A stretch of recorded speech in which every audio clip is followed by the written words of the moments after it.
नमस्कार दोस्तों, सीसी के इस लाइव डिजिटल लेक्चर में आप सभी का एक बार फिर से स्वागत है। मित्रों, आप सभी को बताना चाहेंगे सीबीसीएस पाठ्यक्रम को ध्यान में रखते हुए बीए ऑनर्स फर्स्ट ईयर के तहत पेपर 1 और पेपर 2 को सम्मिलित करके हमने आपके लिए एक नई श्रृंखला शुरू की है जिसका नाम है हिंदी भाषा और हिंदी काव्य। इसके अंतर्गत मित्रों, हमने पिछले अपने कुछ सेशंस में विशेष रूप से चर्चा की। आज भी इस श्रृंखला को आगे बढ़ाते हैं और आज के इस खास सेशन में हम बात करेंगे देवनागरी लिपि, उसकी विशेषताएं और उसका मानकीकरण। और इस सेशन के लिए एक बार फिर से हमारे साथ हमारे स्टूडियो में मौजूद हैं दिल्ली विश्वविद्यालय के जाने माने प्रोफेसर डॉक्टर पीसी टंडन, जो सीसी के लाइव एडिटेड लेक्चर्स के माध्यम से लगातार आपको हिंदी के विभिन्न विषयों से अवगत कराते हैं और हम उम्मीद करते हैं कि आप इनके लेक्चर्स को देखकर निरंतर अपने ज्ञान में वृद्धि करते हैं। तो आइए तहे दिल से स्वागत करते हैं प्रोफेसर पीसी टंडन का और एक बार फिर से इनके माध्यम से आज हम इस विषय पर ज़्यादा से ज़्यादा जानकारी प्राप्त करने की कोशिश करते हैं। तो प्रोफेसर टंडन, आपको बहुत बहुत स्वागत है। जी धन्यवाद। नमस्कार मित्रों, जैसा कि हम जानते हैं कि हम इस पाठ्यक्रम और इस श्रृंखला के अंतर्गत हिंदी भाषा और भाषा के विविध रूपों को लेकर चर्चा कर रहे हैं और साथ ही हिंदी काव्य, उसके विभिन्न पक्षों को, विशेष रूप से मध्यकाल तक की कविता को हम पहले इस श्रृंखला के अंतर्गत और फिर उसके बाद आगे वाले काव्य पर चर्चा करेंगे। हम जानते हैं कि किसी भी भाषा के लिए उसकी एक लिपि का होना आवश्यक होता है। लिपि जो है वह चिन्हों के माध्यम से भाषा को स्थायित्व प्रदान करने का कार्य करती है। इसलिए हर भाषा अगर किसी साहित्य की सुदीर्घ ऐतिहासिक परंपरा से जुड़ती है, उसका विकास होता है, तो उसमें उसकी लिपि की बड़ी महत्वपूर्ण भूमिका रहती है। और हिंदी के संदर्भ में जब हम लिपि की बात करते हैं तो हम जानते हैं कि देवनागरी लिपि हिंदी की बहुत ही महत्वपूर्ण लिपि है, जिसको वैज्ञानिकता की दृष्टि से श्रेष्ठ लिपि भी माना जाता है। उसका कारण है कि लिपि जो है वह अगर वैज्ञानिकता का आधार रखती है तो स्वाभाविक है कि उसकी अभिव्यक्ति में, मौखिक या लिखित दोनों रूपों में, वह बहुत महत्वपूर्ण भूमिका निभाती है। हमारी देवनागरी लिपि के बारे में ये कहा जाता है कि वह एक प्रकार से छोटे स्वर को भी स्पष्ट करने में सहायक होती है, इसलिए उसको फोनेटिक्स या स्वर आधारित भी माना जाता है। ये जो लिपि का जो इतिहास है और विकास है वो बहुत महत्वपूर्ण है। अगर उस पर थोड़ी चर्चा हम प्रारंभ में करें कि लिपि है क्या और वो कैसे विकसित होते होते और आगे बढ़ते बढ़ते हम देवनागरी लिपि तक पहुंचते हैं, और फिर देवनागरी लिपि की विशेषताएं क्या हैं और लिपि को और भाषा को मानक बनाने में क्या क्या सत्प्रयास व्यवस्था द्वारा किए गए हैं। भारत में यदि लिपि के उद्भव और विकास पर दृष्टि डालें तो कह सकते हैं कि इतिहास इस बात का साक्षी है कि पाणिनि की अष्टाध्यायी, जो एक बहुत ही महत्वपूर्ण वैयाकरणिक रचना है, उस अष्टाध्यायी में लिपि और लिपिकार जैसे शब्दों का प्रयोग हुआ है। इसका अर्थ है कि लिपि की कोई अवधारणा और लिपिकार जैसी कोई अवधारणा यह भी रही होगी। 5वीं सदी ईसा पूर्व, जो कि लगभग पाणिनि के आसपास का समय है, उस समय तक लेखन प्रचलन में आ चुका था। कुछ न कुछ लिखा जा रहा था और लिखने के लिए लिपि की अनिवार्यता होती ही है। वैयाकरणिक विश्लेषण की अगर हम एक सुदीर्घ सशक्त परंपरा पर दृष्टि डालें तो यह बात इसको पुष्ट करती है कि लेखन की परिपाटी हिंदी में और संस्कृत में या भारतीय भाषाओं के इतिहास में शुरू हो चुकी थी। भाषा का जो मूल रूप होता है वह उच्चरित ध्वनियों पर ही आधारित होता है क्योंकि भाषा के बारे में भाष से उसकी व्युत्पत्ति मानी जाती है।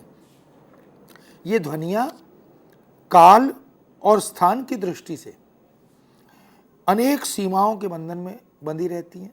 स्वाभाविक है कि इस बंधन मुक्ति के लिए मनुष्य को लिपि की आवश्यकता पड़ती है।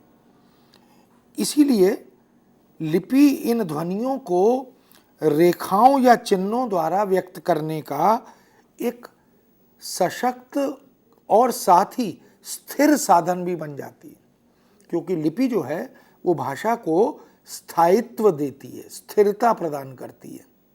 इसलिए वो लिखित में जो भी कुछ होता है, मुद्रित हो, हस्तलिखित हो, वह फिर दस्तावेज बन जाता है, एक ऐतिहासिक डॉक्यूमेंट बन जाता है। लिपि के इसी विकास ने भाषा को स्थिरता और स्थायित्व दिया, मौखिक से लिखित बनाने में रचनात्मक भूमिका निभाई। भारत में 2 प्राचीन लिपियां मिलती हैं, इसका कुछ कुछ उल्लेख और प्रमाण मिलता रहा है। पहली प्रामाणिक लिपि ब्राह्मी लिपि और दूसरी खरोष्ठी लिपि। खरोष्ठी वह विदेशी लिपि थी जिसका प्रचार पश्चिमोत्तर प्रदेश में भरपूर हुआ था और जो उर्दू लिपि की तरह दाईं तरफ से बाईं ओर तक लिखी जाती थी। ब्राह्मी लिपि हमारी राष्ट्रीय लिपियों में और अन्य कई विदेशी लिपियों में महत्वपूर्ण मानी गई। इस तरह भाषा की उत्पत्ति की तरह ही लिपि की भी उत्पत्ति का अपना एक इतिहास है। हालांकि उसके मूल का स्रोत अभी हमें ज्ञात नहीं होता, लेकिन 4000 ईसा पूर्व से 1000 ईसा पूर्व तक लिपि का प्रारंभिक काल और विकास काल समझ में आता है, ऐसा माना जाता है। संभवतः प्रारंभ में कुछ चित्र या कुछ प्रतीक चिन्ह बनाए गए होंगे। धीरे धीरे उन प्रतीकों ने या चिन्हों ने लिपि का आकार लेना प्रारंभ किया होगा। ये चित्र या चिन्ह रेखा के माध्यम से, आकृतियों के माध्यम से, पत्थर के ऊपर, लकड़ी के ऊपर खुदाई करके, रंगों से आकार प्रदान करके दीवारों पर, पृथ्वी पर या अन्य ऐसी कागज़ों पर, तो पेड़ की छाल पर, इस तरह के अनेक उदाहरण मिलते हैं कि लिपि का विकास जो है वो चित्र रूप में, भाव रूप में और ध्वनि रूप में, इन 3 रूपों में हुआ होगा। चित्रलिपि में रेखाएं प्रधान होती हैं, क्योंकि जब हम चित्राकृति को तैयार करते हैं तो उसके लिए कुछ रेखाओं का आकार सुनिश्चित करते हैं। भाव लिपि में भाव विभोर करने वाली रंगों की प्रधानता केंद्र में रहती है और ध्वनि लिपि में अक्षर और वर्ण दोनों प्रधान रहते हैं। इस तरह चित्र या भावलिपि की बात अगर हम करें तो चिन्ह किसी वस्तु या भाव को प्रकट करने में, उद्वेलित करने में, जागृत करने में मदद करते हैं। इस आधार पर हम कह सकते हैं कि ध्वनि लिपि के भी हमें 2 रूप इतिहास में, परंपरा में मिलते हैं। अक्षरात्मक ध्वनि लिपि और वर्णनात्मक ध्वनि लिपि, ये 2 प्रकार के रूप हमें लिपि के, ध्वनि लिपि के मिलते हैं। हिंदी की देवनागरी लिपि जिसमें अक्षरात्मक व्यवस्था है और अंग्रेजी की रोमन लिपि जिसमें वर्णनात्मक व्यवस्था है, वहाँ वर्ण प्रधान है। अंतर इतना है कि हिंदी में जब हम क, ख, प, ज आदि व्यंजन लिखते हैं तो क जमा अ बराबर क, ख जमा अ बराबर ख। तो जब हम ख कहते हैं तो ख खड़ी पाई के बिना, यानी हलंत के साथ उच्चारण में और लेखन में आता है, और जब उसमें स्वर शामिल होता है, अ शामिल हो जाता है, तो ख जमा अ बराबर ख। इस तरह से ये अक्षर मिलकर लिपि का निर्धारण करते हैं।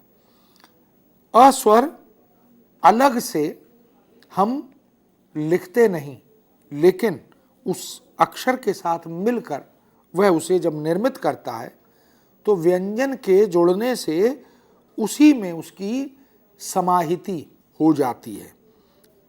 इस तरह हम देख सकते हैं कि अंग्रेजी में क या प अगर लिखना हो तो के और पी के साथ ए अलग से लगाना पड़ता है, लेकिन हिंदी में इस तरह की वृत्ति नहीं है।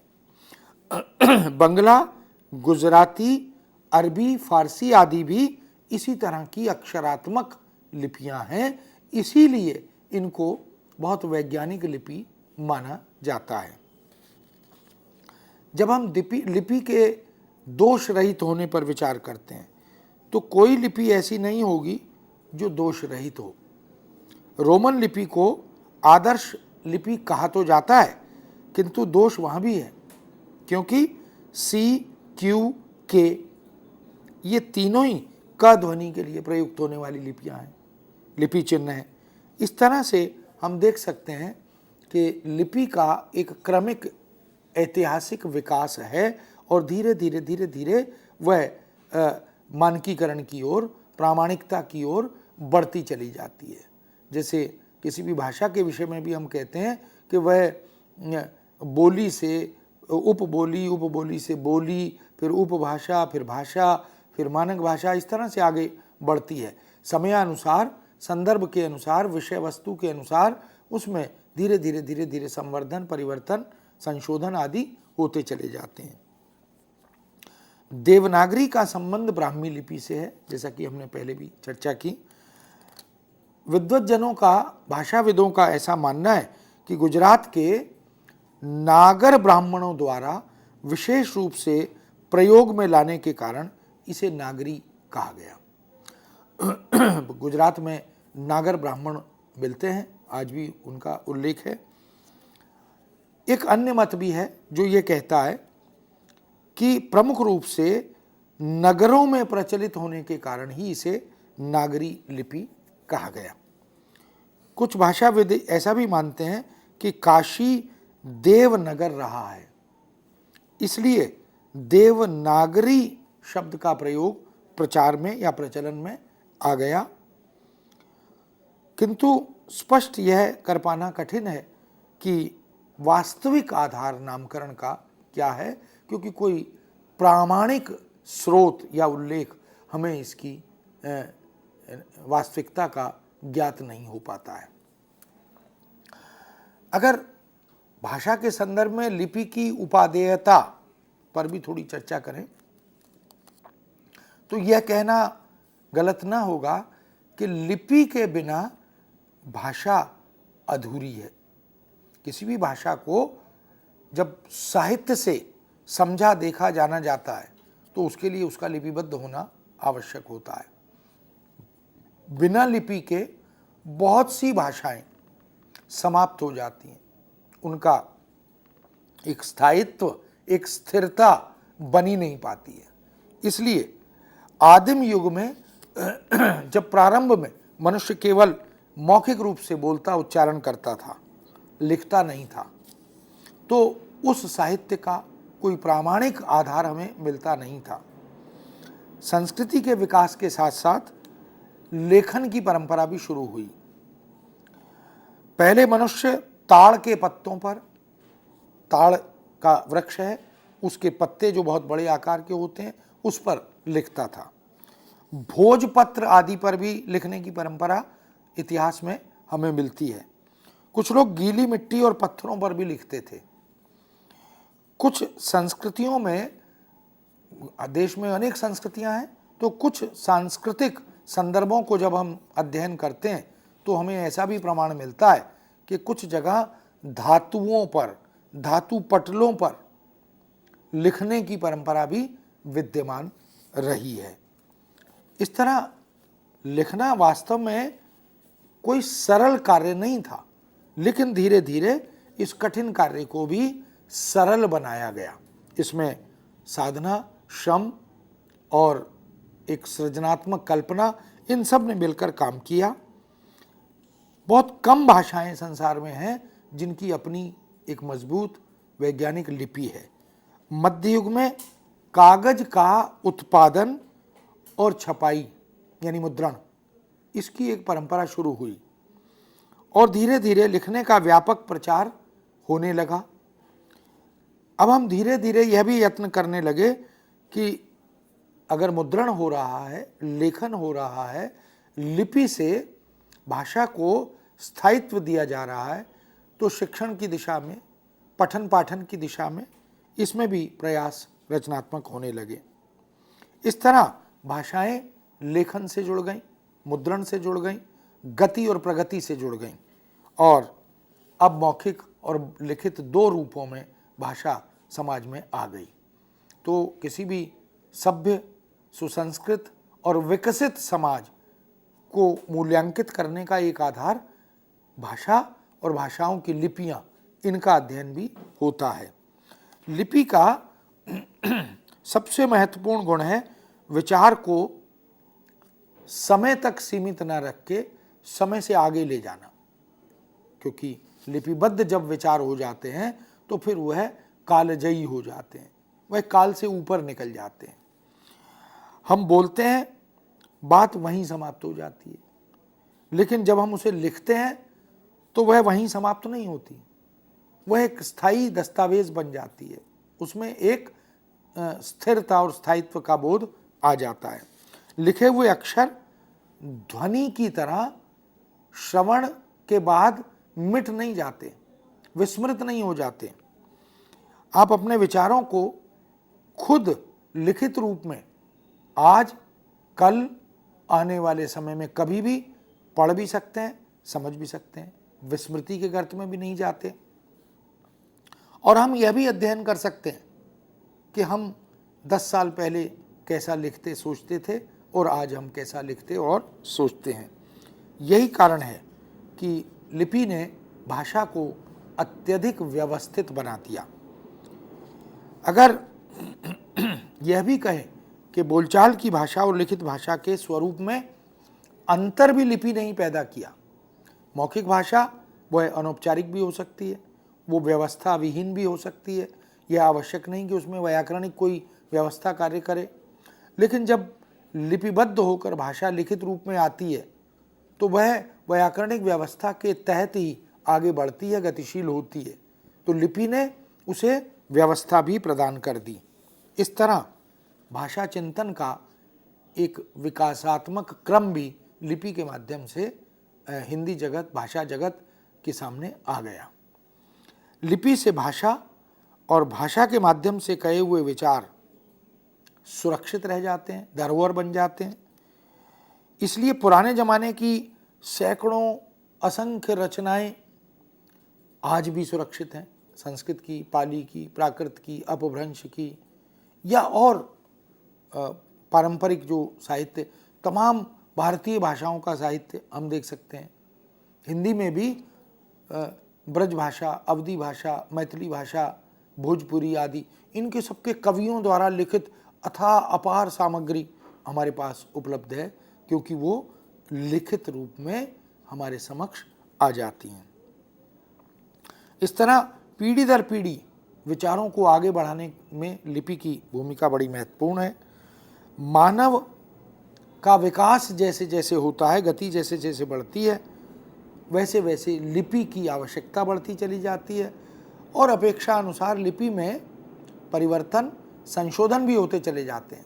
जैसे जैसी ज़रूरत पड़ती है, मशीन अगर आई तो मशीन के आधार पर संशोधन हो गए, कंप्यूटर, मोबाइल, इंटरनेट और इसी तरह तमाम दूसरे उपकरणों के लिए भाषा को, भाषा की लिपि को हमने आधुनिक और उत्तर आधुनिक बनाने में यथासंभव यत्न किया।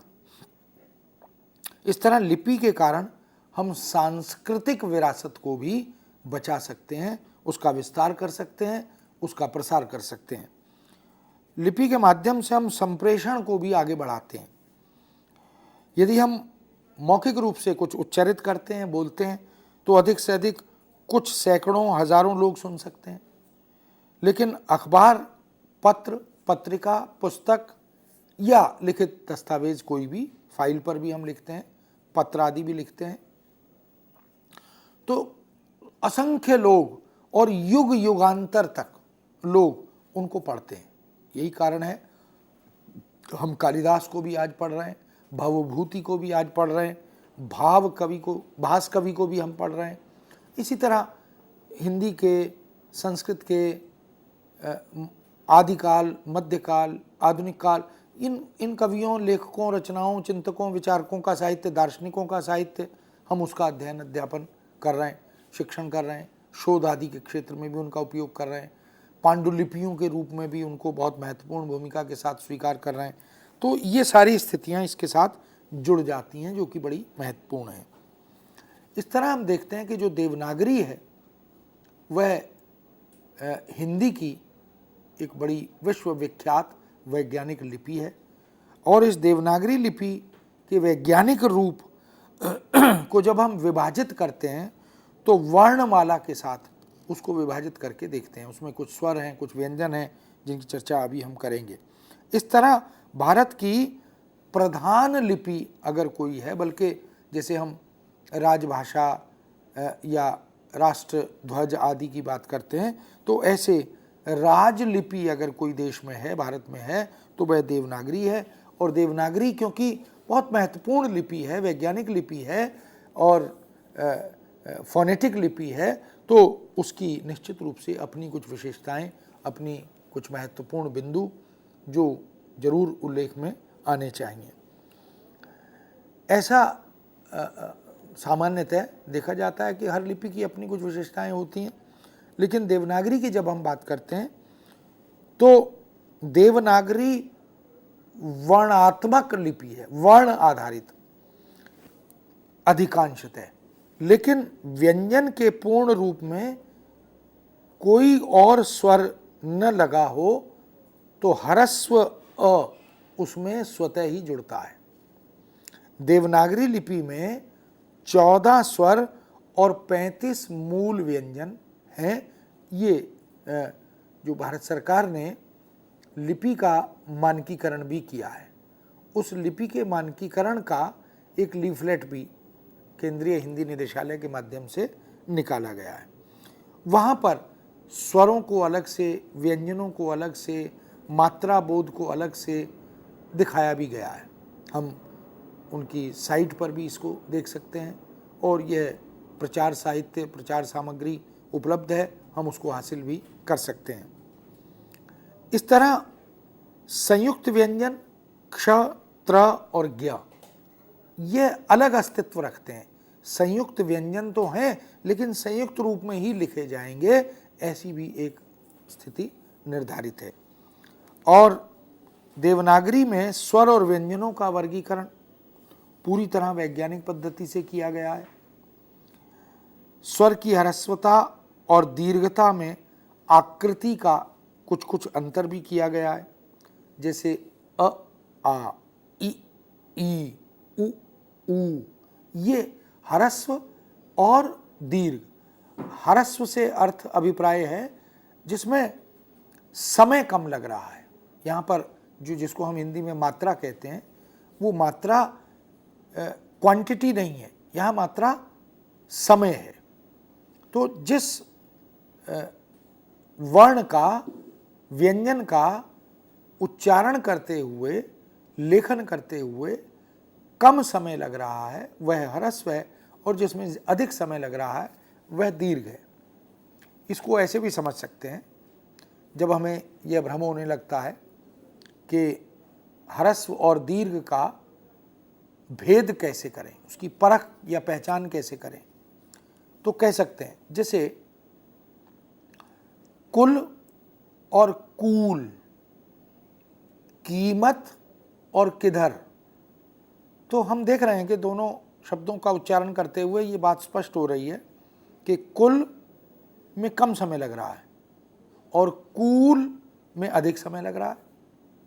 तो इसका अर्थ है कि जिसमें कम समय लग रहा है वह ह्रस्व है, और जिसमें अधिक समय लग रहा है वह दीर्घ है। अब ह्रस्व और दीर्घ को पहचानें कैसे? तो इसका भी एक सरल उपाय यह हो सकता है कि ईश्वर ने हमें दो हाथ दिए हैं, एक लेफ्ट हैंड उल्टा हाथ और एक राइट हैंड यानी सीधा हाथ। जो हाथ अधिक और अधिकतम कार्य करता है वह बड़ा हाथ है, दीर्घहस्त है। जिससे हम तुलना में कम काम करते हैं, जो कम चलता है, वह ह्रस्व है यानी छोटा हाथ है। अब जो मात्रा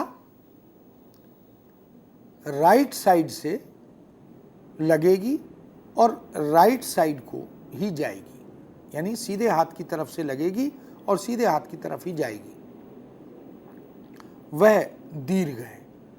जो उल्टे हाथ की तरफ से लगेगी और उल्टे हाथ की तरफ ही जाएगी, वह ह्रस्व है। इसका अर्थ है कि यदि हमें मात्रा बोध में कठिनाई हो तो उसका एक सरल रास्ता हम ये भी निकाल सकते हैं। विद्यार्थियों को, बच्चों को हम बता सकते हैं कि इस तरह से हम ह्रस्व और दीर्घ का अंतर भी कर सकते हैं और इसकी परख हमें उच्चारण के समय को ध्यान में रखकर करनी होती है। तो ये मात्रा बोध जिसको हम ह्रस्व और दीर्घ के आधार पर देखते और जानते हैं, इसको हम भाषा के लिपि के साथ जोड़कर देख पाते हैं। इस तरह हिंदी की देवनागरी लिपि में जो स्पर्श व्यंजनों में 25 स्पर्श व्यंजन हैं और 4 अंतस्थ व्यंजन हैं और 3 ऊष्म व्यंजन हैं। तो इस तरह से 32 व्यंजनों का यह वर्गीकरण हो जाता है। 5 वर्ग उच्चारण के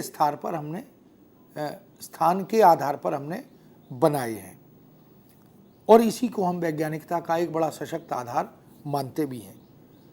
प्रत्येक के अपने कुछ नियम भी हैं, जैसे पहला और दूसरा अघोष, तीसरा चौथा पांचवा सघोष होगा। जैसे कवर्ग है क ख ग घ ण, तो इसमें पहला और दूसरा अघोष होगा क ख, तीसरा चौथा पांचवा ये सघोष होगा, ये उसका एक नियम है। और पहला और तीसरा अल्प प्राण होगा, अर्थात दूसरा और चौथा महाप्राण और पांचवा प्रत्येक वर्ग में अनुनासिक होगा, जिसको हमने बाद में आगे चलकर पंचम जो व्यंजन है उसके स्थान पर अनुस्वार लगाने का प्रचलन भी बनाया। ये उसके लिपि के मानकीकरण में एक महत्वपूर्ण परिवर्तन है, जो हर वर्ग के कवर्ग, चवर्ग, टवर्ग, तवर्ग, इस तरह से पवर्ग, इन वर्गों के पंचम वर्ण को हमने अनुस्वार में बदला, परिवर्तित कर दिया। ये मानकीकरण का एक नियम उसके साथ जुड़ गया। इस तरह हम देखते हैं कि अंग्रेजी में जैसे हिंदी में तो हम कहते हैं राम, तो र जमा आ, फिर म जमा अ, इनको मिलाते हैं तो राम बन जाता है।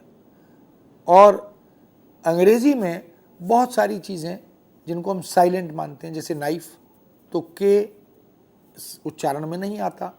इस तरह से हम देख सकते हैं कि देवनागरी लिपि को यथासंभव फोनेटिक बनाते हुए, वर्णों मात्राओं का बोध अलग अलग करते हुए उसे वैज्ञानिक बनाने का बहुत ही रचनात्मक यत्न हुआ है।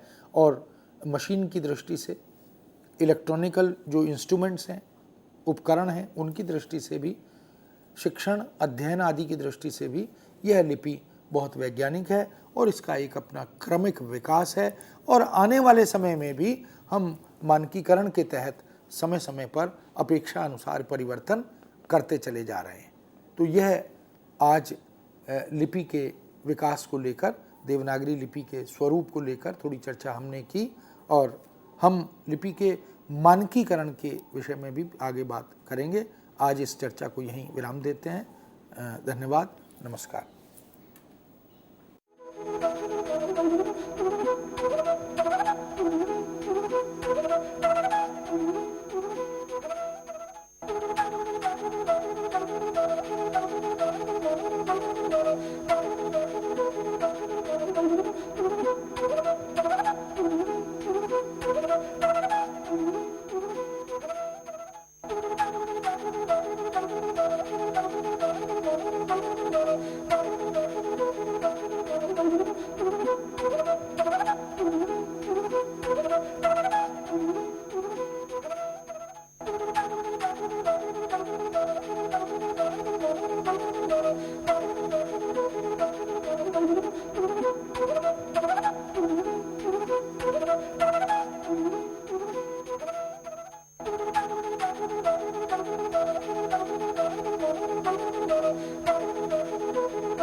नमस्कार।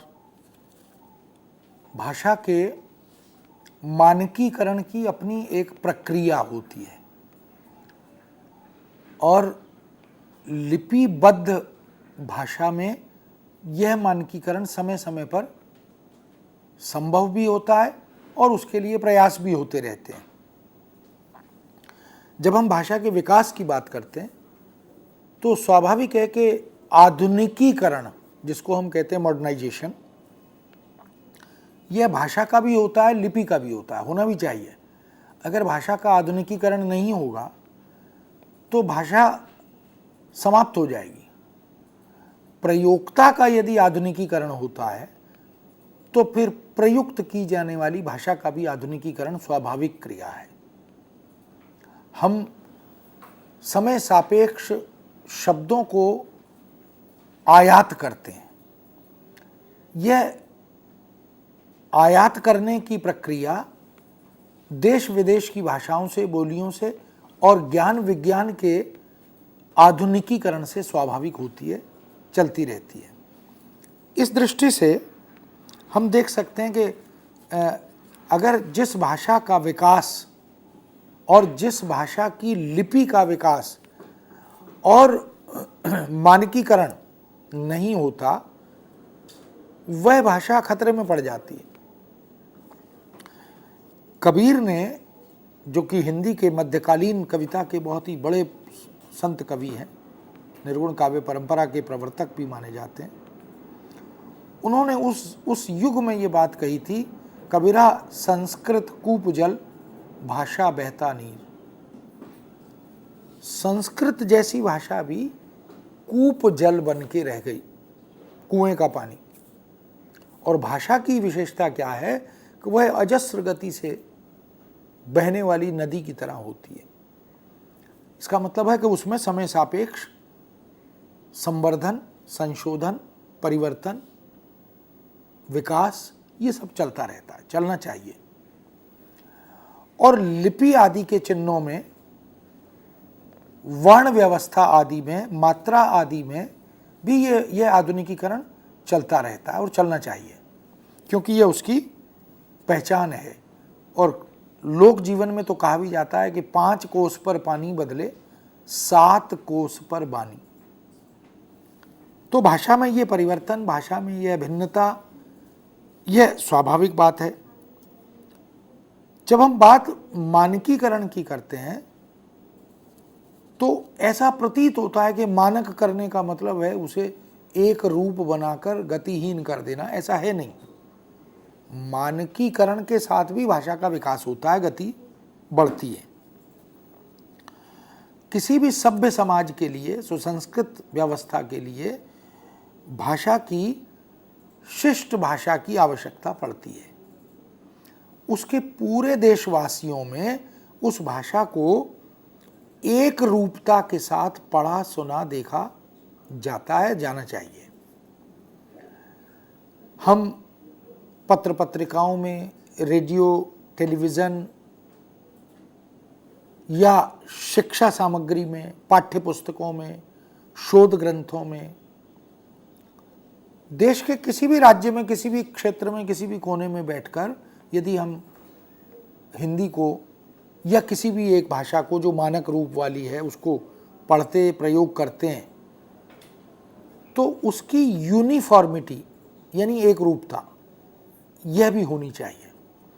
ऐसा न हो कि राज्य के आधार पर भाषा की प्रयोगगत विशेषताएं बदलती चली जाएं। तो कह सकते हैं कि संप्रेषणीयता के लिए, एक रूपता के लिए भाषा का मानकीकरण आवश्यक होता है। हम सरकारी कामकाज में, शैक्षिक संस्थानों में, सरकार को प्रतिनिधित्व देने वाले समस्त कार्यालयों में भाषा के यूनिफॉर्म रूप को यानी एक रूप को सराहना के साथ स्वीकार करते हैं। ऐसा नहीं होना चाहिए कि हिंदी का दिल्ली में, केंद्र की राजधानी में कोई एक रूप हो, दक्षिण भारत के राज्यों में कोई दूसरा रूप हो, कश्मीर आदि में तीसरा रूप हो, अगर ऐसा होगा तो वह भाषा के लिए घातक होगा। इसलिए जब हम मानकीकरण की बात करते हैं, मानक का अर्थ है स्टैंडर्ड, तो स्टैंडर्डाइजेशन ऑफ लैंग्वेज, इसकी बात करते हैं। हम सोना खरीदने जाते हैं तो एक स्टैंडर्ड प्रतीक चिन्ह देखकर ही उसका क्रय करते हैं। हॉलमार्क का अगर सोना होगा तो वो असंदिग्ध होगा, उसमें कोई डाउट नहीं है, कोई संशय नहीं होगा, आंख बंद करके भरोसा करके खरीद सकते हैं। हम कोई घरेलू उत्पाद, घरेलू उपयोग के किसी उत्पाद को खरीदने जाते हैं तो उस पर इंडियन स्टैंडर्ड इंस्टीट्यूट का एक मार्क देख लेते हैं, तो हम आश्वस्त हो जाते हैं कि यह क्वालिटी में, इसमें कोई संशय नहीं है। ठीक उसी तरह से भाषा में भी एक स्टैंडर्डाइजेशन की परिकल्पना की गई है और उसमें भारत सरकार की महत्वपूर्ण संस्था ने काम किया है और उन्होंने मानकीकरण के लिए कुछ यत्न किए हैं, कुछ प्रयास किए हैं, लिपि चिन्हों को निर्धारित किया है। बहुत से पारंपरिक लिपि चिन्ह थे पहले प्राचीन युग में। अगर आप या आपका लिखना होता था तो अ जो बनता था वो आजकल जैसे प बनता है ऐसे बनता था, उसमें एक कोने पर चिन्ह लगाकर प के साथ अ बनाया जाता था। लेकिन बाद में मुद्रण के लिए, इलेक्ट्रॉनिकल उपकरणों के लिए कठिनाइयाँ आनी शुरू हुई। कुछ जो हस्त छाप बनते थे, मोहरें बनती थीं, उनमें कुछ कठिनाइयाँ आईं। तो धीरे धीरे इन व्यावहारिक समस्याओं को ध्यान में रखकर उस चिन्ह को बदला गया और अ का चिन्ह हमने एक नया चिन्ह बनाया। उसमें फिर किसी भी तरह से मुद्रण आदि को लेकर या उपकरणों में प्रयोग आदि को लेकर कोई भ्रम, कोई कठिनाई नहीं रही। जैसे गुजराती में ल जो बनता था उसमें घुंडी बीच में लगाकर और फिर ल बनाया जाता था। बाद में हिंदी में हमने उसको अलग किया और विधिवत एक खड़ी पाई के साथ ल का चिन्ह निश्चित किया। जैसे ख एक बड़ा रोचक उदाहरण है। ख का जो पारंपरिक और प्राचीन रूप है उसमें र और व को लेकर तथा ख को लेकर कोई अंतर नहीं हो पाता था। खेलचंद पढ़ें कि रवेलचंद पढ़ें, यह स्पष्ट नहीं हो पाता था। तो इस भ्रम को देखकर, इस कठिनाई को देखकर फिर धीरे धीरे मानकीकृत करते हुए एक नियम बनाया कि यदि हम ख लिखेंगे तो जो र का नीचे का हिस्सा है वो व से जुड़ेगा, यानी वो र और व ना लगे। इसके लिए ये ज़रूरी है कि वो नीचे का र का जो नीचे का हिस्सा है वो व से स्पर्श करे। अगर स्पर्श करेगा तो वो ख होगा, नहीं करेगा तो र और व होगा। तो हम रवेल और खेल दोनों में अंतर कर सकते हैं। ये प्रक्रिया मानकीकरण की, जैसे झ जो है झंडा, ये पहले भ बनाकर लिखा जाता था, लेकिन धीरे धीरे इसमें भी कुछ कठिनाइयाँ आईं तो हमने ई के माध्यम से झ बनाया और फिर उसको मानकता के रूप में स्वीकार कर लिया।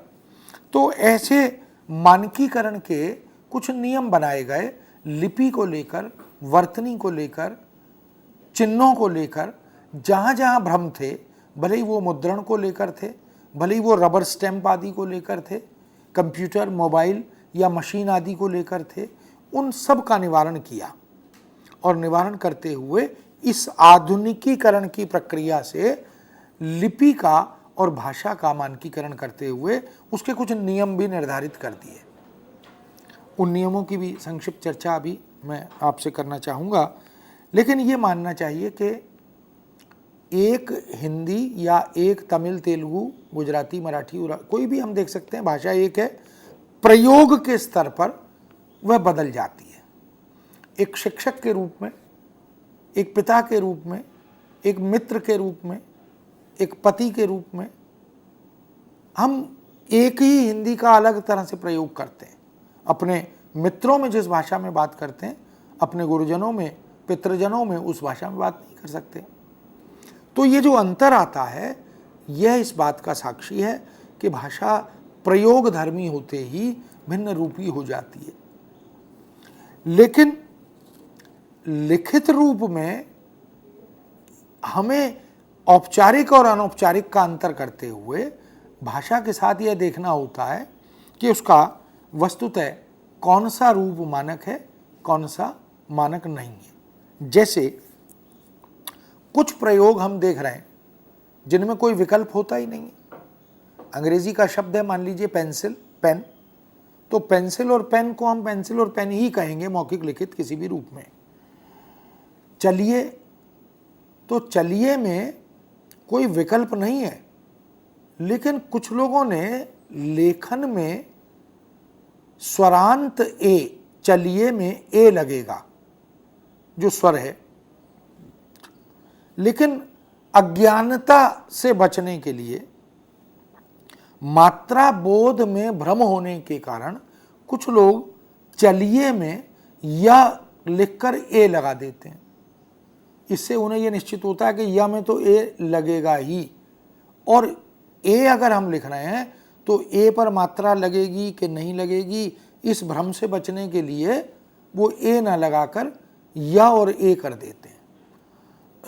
तो ये वस्तुतः है तो अज्ञानता, लेकिन इससे भाषा का विकृतीकरण भी हो रहा।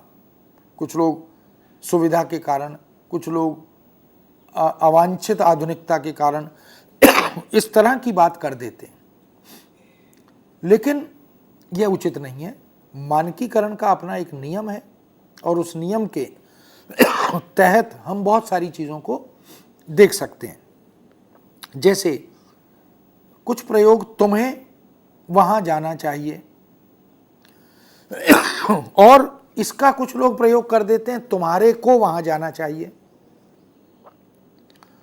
अब प्रयोग में, प्रचलन में तो तुम्हारे को यह काम करना चाहिए, पर यह है गलत, अमानक है।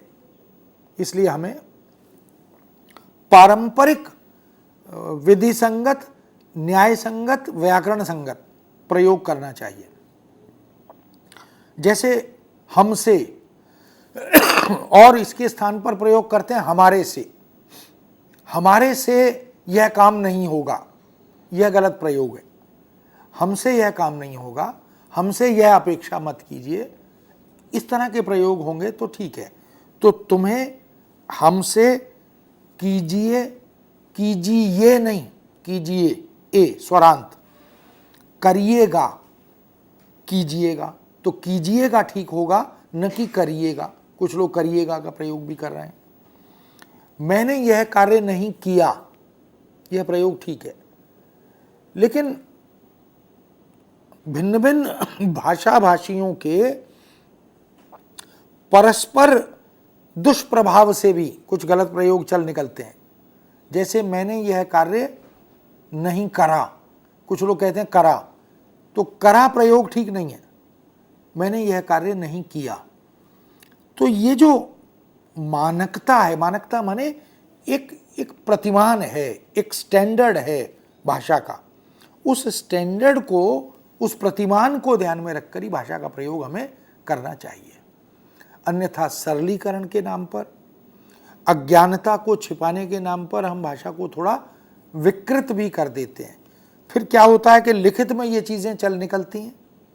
कुछ पत्र पत्रिकाओं में, कुछ तथाकथित आधुनिक, उत्तर आधुनिक लोग इसको लिबरलाइज करते हैं, इसको उदार बनाने की बात भी करते हैं, लेकिन जो भाषा का मानक रूप है वह व्याकरण और नियम सम्मत होता है, उसको तोड़ने का अधिकार नहीं है।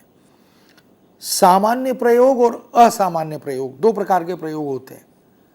तो जो क्रिएटिव यूज होते हैं वो असामान्य प्रयोग होते हैं। कवि या रचनाकार स्वतंत्र है, क्योंकि उसके लिए भाषा में से छेड़छाड़ करना, खिलवाड़ करना, नए प्रयोग करना, यह वो कर सकता है, करता है। लेकिन जब हम आदर्श उदाहरणों के रूप में भाषा को उद्धृत करते हैं तो हम फिर वह क्रिएटिव यूज वाले या असामान्य या विशिष्ट प्रयोग वाले उदाहरण सामने नहीं रखते। जब हम भाषा की शिक्षा देते हैं तो वहाँ पर हम व्याकरण सम्मत प्रयोगों को ही उदाहरण बनाकर उसकी बात करते हैं, करनी भी चाहिए। अगर टेक्सचुअल मटेरियल है, पाठ्य सामग्री है और छोटे बच्चों को हमें हिंदी पढ़ानी है तो वहाँ व्याकरण सम्मत हिंदी ही पढ़ाई जाएगी, समझाई जाएगी, न कि क्रिएटिव यूज़ को हम उदाहरण बना पाएंगे।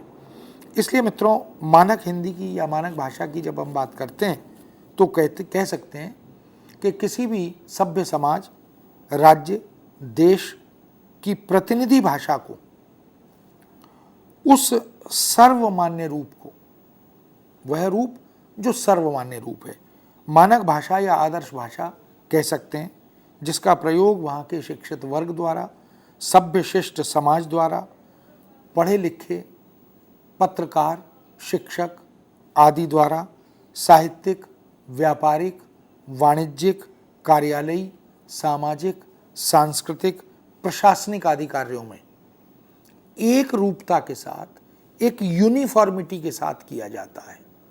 वहाँ पर निर्विकल्प प्रयोग होता है। निर्विकल्प से मेरा अभिप्राय फिर से वही है कि मानक प्रयोग अगर है तो मानक प्रयोग ही होना चाहिए, अमानक प्रयोग की अनुमति नहीं होती। हम जानते हैं कि कोई भी भाषा कैसे विकसित होती है।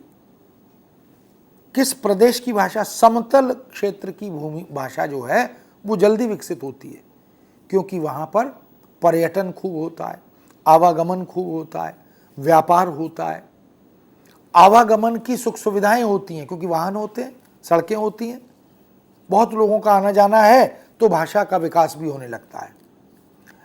तुलना में पर्वतीय क्षेत्रों की, पहाड़ों की जो बोलियां, उपबोलियां, भाषाएं, उपभाषाएं हैं, वो धीमी गति से मानक बनती हैं, क्योंकि वहाँ टूरिज्म जो है, पर्यटन जो है, व्यापार का आवागमन, लेन देन जो है वो धीमी गति से होता है।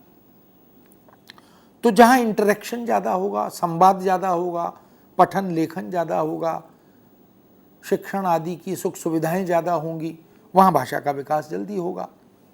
ऐसे में किसी भी दुनिया की मानक भाषा को यदि हम देखें तो कह सकते हैं कि उसमें पहली विशेषता एक रूपता होती है।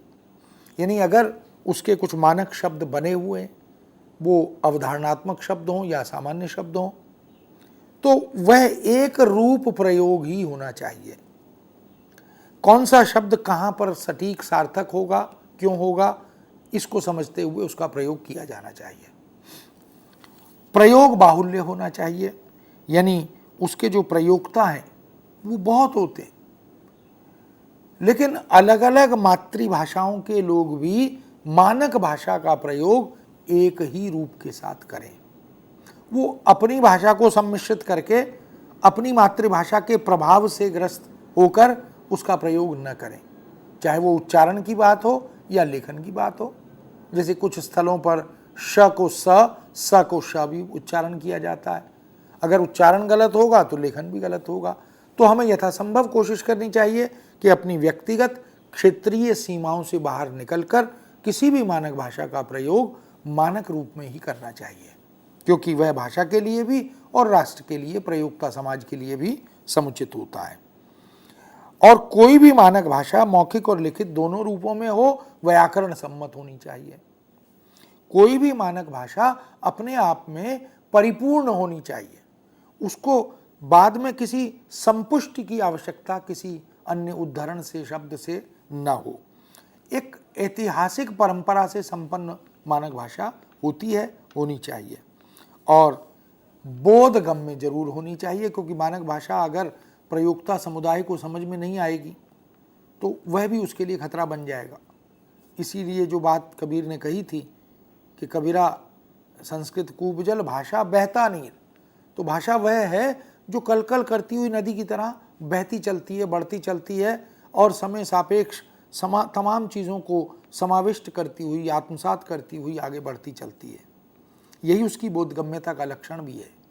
हर समुदाय के लोग, हर भाषा भाषी वर्ग के लोग उस भाषा को आत्मसात करें, समझ सकें, ग्रहण कर सकें। इस तरह हम देख सकते हैं कि मानक भाषा अपनी विशेषताओं के साथ स्थापित होती है, और जब हम मानक हिंदी की बात करते हैं तो उसको भी व्याकरण सम्मत बनाते हुए उसके बहुत सारे लक्षण निर्धारित कर दिए गए। जैसे 10 ध्वनियाँ हिंदी की देवनागरी लिपि की हैं, अ, आ, इ, उ, ऊ आदि, ये निर्धारित हैं। एक 11वां स्वर जो हमारा था नहीं, लेकिन हमने इंपोर्ट किया, आयात किया, और वह अ और आ या आ और ओ दोनों के मध्य का स्वर है। जैसे कॉलेज, हॉकी, कॉफ़ी, डॉक्टर। अब ये जो उच्चारण है कॉफ़ी, कॉलेज, इसमें न तो ओ है न आ है, इन दोनों के मध्य का एक स्वर है। ये स्वर हमारे पास नहीं था, तो जो शब्द हमने अंग्रेजी से हिंदी में स्वीकार कर लिए वो हिंदी के ही शब्द हो गए। अब हम उनका प्रयोग हिंदी में ही करते हैं, देवनागरी में खूब लिखते हैं। तो उसके लिए हमने एक अर्धचंद्र बिना अनुस्वार के, अनुनासिक नहीं, अनुनासिक में अर्धचंद्र विद डॉट होता है, लेकिन डॉक्टर में, कॉफ़ी में हमने अर्धचंद्र का एक चिन्ह इंपोर्ट किया, आयात किया, और वो हमने बना लिया, कल्पना कर ली उसकी। इस तरह 10 स्वर और 11वां आगत, ये 11 स्वर हो गए। और ये स्वर मौखिक और लिखित दोनों रूपों में भिन्न भी हो जाते हैं। इनको हम आइडेंटिफाई, रेखांकित कर सकते हैं, पहचान सकते हैं। जैसे आप और अंजन, तो अंजन में अनुनासिक होगा अंजन, उच्चारण में भी पता लग रहा है, और चिन्ह में भी बाकायदा हम लिखित में भी उसे बिंदी लगाकर, जिसको हम डॉट कहते हैं, वो वस्तुतः अनुनासिक, और अनुस्वार को अर्धचंद्र के साथ डॉट लगाकर हम प्रयोग करते हैं। तो ऐसे हम देख सकते हैं ईंधन, ईख, ऐसा भी है। छोटी ए और बड़ी ए जिसको हम कह देते हैं सुविधा से, ह्रस्व ए और दीर्घ ए, इनका अंतर है। ओ और औ, इनका भी अंतर है, उच्चारण में भी, लेखन में भी हम देख सकते हैं। और ये दोनों में अंतर है। राम और शाम, दक्षिण की ओर, तो उच्चारण में भी और लेखन में भी की ओर में एक ओ पर एक मात्रा है, और जब हम लिखते हैं तो 2 मात्राएं हो जाती हैं। इसी प्रकार ई और ऊ आदि के स्वरों को भी हम उच्चारण करते हुए ह्रस्व और दीर्घ, इनका भी अंतर करते हैं। लेकिन जो संस्कृत से आगत जितने भी हिंदी में स्वीकार्य शब्द हैं, अंत में यदि ई और ऊ होगा तो ह्रस्व होगा। जैसे शक्ति, अगर शक्ति लिखना है तो ह्रस्व ई से ही लिखा जाएगा। जैसे रवि, रवि लिखना है तो ह्रस्व ई से ही लिखा जाएगा।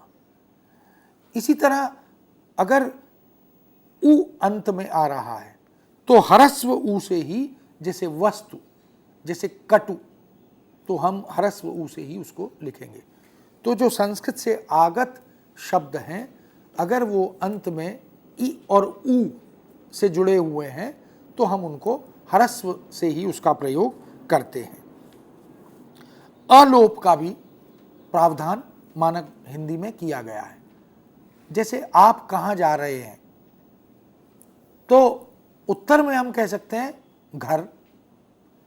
इसका मतलब हमने इस पूरे वाक्य को बहुत सारे हिस्से को लुप्त करके भी बना दिया। आप कहाँ जा रहे हैं, उत्तर है घर। हमें कहना चाहिए मैं घर जा रहा हूँ, लेकिन इसके बिना भी हम घर कह के काम चला सकते हैं। जैसे हम कहते हैं कि क्या करते हो, तो कहा नौकरी। यह नहीं कहा कि मैं नौकरी करता हूँ। इसका मतलब इसका भी प्रावधान है। तो मानक हिंदी में इसकी संभावनाएं भी बाकायदा बरकरार रखी गई। कहीं अ आगम और कहीं अलोप, इसका प्रावधान भी मानक हिंदी में है। जैसे बहुत सारे शब्द हम देखते हैं, हमें मिलते हैं, भस्म, और प्रयोग में भस्म, मैं तुम्हें भस्म कर दूंगा, तो भस्म शब्द का प्रयोग भी है, लोक जीवन में प्रचलन में है। जन्म और जन्म, व्रत और बरत, कुछ लोग बरत बोलते हैं, तो बरत का प्रयोग भी है और व्रत का प्रयोग भी है। तो जो पारंपरिक रूप हैं उनको लोक ने किस तरह से बदल दिया है, दोनों की स्वीकृति है। सामान्यतः जब हम शिष्ट साहित्य के लेखन की, भाषा की लेखन की बात करते हैं तो हमें जो संस्कृत के पारंपरिक शब्द हैं उनका प्रयोग करना होता है। बर्फ, बर्फ, गर्म, गरम, सर्द, सरद, कर्म, करम, धर्म, करम, इसका प्रयोग खूब है। इसी तरह जुल्म और जुलम ये प्रयोग भी मिलते हैं। तो हम देख सकते हैं कि मानक हिंदी ने उदारीकरण के तहत बहुत सारे नियम बना दिए। इसी प्रकार हम पूरी वर्णमाला को किस तरह से वर्गीकृत करते हैं, मानक हिंदी ने यह भी सुनिश्चित किया और यह भी बताया कि हमें मात्रा प्रयोग करते हुए किन किन बातों का ध्यान रखना है।